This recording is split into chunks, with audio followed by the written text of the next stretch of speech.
नमस्कार दोस्तों, जय जय श्री कृष्णा। कैसे हो दोस्तों? आज मैं एक बहुत ही अच्छा सुंदर वास्तु का टॉपिक्स लेकर आया हूँ कि हमारे घर के अंदर हम जो टॉयलेट बनाते हैं, जो शौचालय बनाते हैं, वो क्या हम नॉर्थ ईस्ट डायरेक्शन में बना सकते हैं, यानी ईशान कोण के अंदर बना सकते हैं। दोस्तों, ईशान कोण के अंदर शौचालय कभी भी नहीं होना चाहिए, क्योंकि वो दिशा गुरु की दिशा है, बृहस्पति की दिशा है, देवताओं की दिशा है। और जो शौचालय घर के अंदर होता है वो राहु का प्रतीक होता है। यदि हम अपने घर के ईशान कोण में, यानी पूरब और उत्तर के बीच का जो डायरेक्शन होता है उसको ईशान कोण कहते हैं, और ईशान कोण के अंदर हम यदि शौचालय देते हैं तो वहां पर राहु की स्थापना कर देते हैं, तो हमारे घर में बृहस्पति का जो प्रभाव है वो कम हो जाता है। और जब बृहस्पति का प्रभाव कम होता है, देवी देवताओं का भी प्रभाव हमारे घर के ऊपर कम होता है।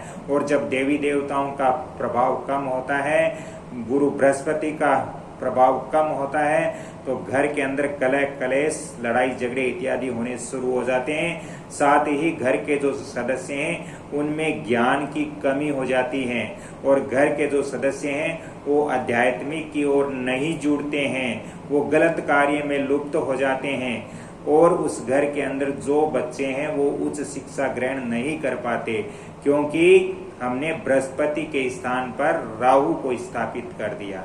इसलिए हमारे घर के ईशान कोण में, हमारा जो मकान है उसके ईशान कोण में कभी भी हमें शौचालय नहीं रखना चाहिए।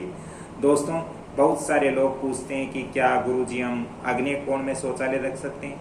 नहीं, अग्नि कोण के अंदर भी नहीं होना चाहिए। वास्तु शास्त्र के अनुसार बहुत सारे लोग हैं जो अग्नि कोण में शौचालय रखते हैं, लेकिन उनको परेशानियां आती हैं, क्योंकि वो अग्नि कोण अग्नि की दिशा है, और अग्नि की दिशा में शौचालय राहु है। राहु को वहां बिठाने का मतलब अग्नि है वो क्रोधित तो हो जाती है, हमारे घर में अच्छे इसके फल नहीं मिलते, और इससे हमारे घर में कलह कलेश का माहौल बन जाता है। कलह कलेश हर समय घर के अंदर होता रहता है, और घर के अंदर चोरी होने का भी भय रहता है। साथ ही घर के अंदर आग लगने का भी भय रहता है वास्तु शास्त्र के अनुसार। दोस्तों, अग्नि कोण में भी शौचालय कभी नहीं होना चाहिए। कुछ लोग बोलते हैं कि सर, क्या हम शौचालय के लिए सर्वश्रेष्ठ दिशा कौन सी रहेगी, अच्छी दिशा कौन सी है? तो शौचालय के लिए सबसे सर्वश्रेष्ठ उत्तम दिशा वायव्य कोण होता है, जो हमारे घर के पश्चिम और उत्तर के बीच का डायरेक्शन होता है। एक बार पुण्य बता दूं कि उत्तर और पश्चिम के बीच का डायरेक्शन होता है वो वायव्य कोण कहलाता है। वायव्य कोण के अंदर हम शौचालय बना सकते हैं, शौचालय का निर्माण कर सकते हैं। वास्तु शास्त्र के अनुसार यही एक सही स्थान है शौचालय के लिए। अब कुछ लोग बोलते हैं कि क्या सर, हम नैऋत्य कोण में, यानी दक्षिण और पश्चिम के बीच के कॉर्नर में क्या हम शौचालय रख सकते हैं? आप बिल्कुल रख सकते हो, क्योंकि नैऋत्य कोण है वो राहु का ही कोण है, राहु की ही दिशा है, वो राहु का ही डायरेक्शन है। यदि आप नैऋत्य कोण में शौचालय रखते हो तो आप रख सकते हो, लेकिन जो शौचालय की सीट हम लगाते हैं वो ये ध्यान रखना चाहिए कि सीट का मुख उत्तर या दक्षिण दिशा में होना चाहिए। जो भी व्यक्ति शौच करने के लिए वहां बैठते हैं उनका मुख उत्तर या दक्षिण दिशा में ही रहना चाहिए, पूरब पश्चिम दिशा में उनका मुख कभी नहीं रहना चाहिए। शौचालय के जो, अब आप घर का जो फर्श होता है उससे शौचालय का फर्श थोड़ा ऊपर उठा हुआ होना चाहिए। कभी भी शौचालय का फर्श घर के फर्श से नीचे नहीं होना चाहिए, थोड़ा सा ऊपर उठा हुआ होना चाहिए। यदि आपका शौचालय नैऋत्य कोण में है तो फर्श थोड़ा सा ऊपर जरूर उठा हुआ होना चाहिए। दोस्तों, शौचालय के अंदर जो जल की व्यवस्था है, शौचालय के अंदर जो नल लगाते हैं, तो तो वो शौचालय के ईशान कोण या उत्तर दिशा में ही लगाना सर्वश्रेष्ठ होता है।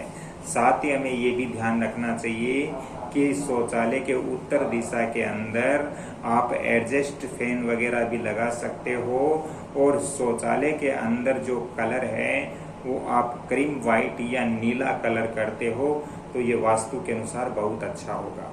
दोस्तों, यदि आपको वास्तु और ज्योतिष की ज़्यादा जानकारी चाहिए तो मैं आपको फ़ोन नंबर भी दे रहा हूँ 7901718402। इन नंबरों पे आप कांटेक्ट करके शुल्क आदि की आप जानकारी ले सकते हो, परामर्श ले सकते हो, और आप अपने घर, मकान, दुकान इत्यादि का निरीक्षण भी वास्तु अनुसार विजिट करवा सकते हो।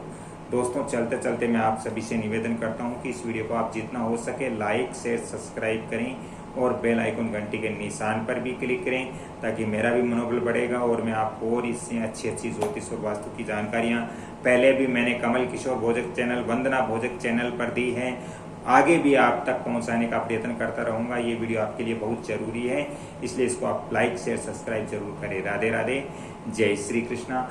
अगली कड़ी में फिर मैं आपसे मिलता हूं एक वास्तु या ज्योतिष का प्रमुख टॉपिक्स लेकर। तब तक के लिए आपसे क्षमा चाहता हूं।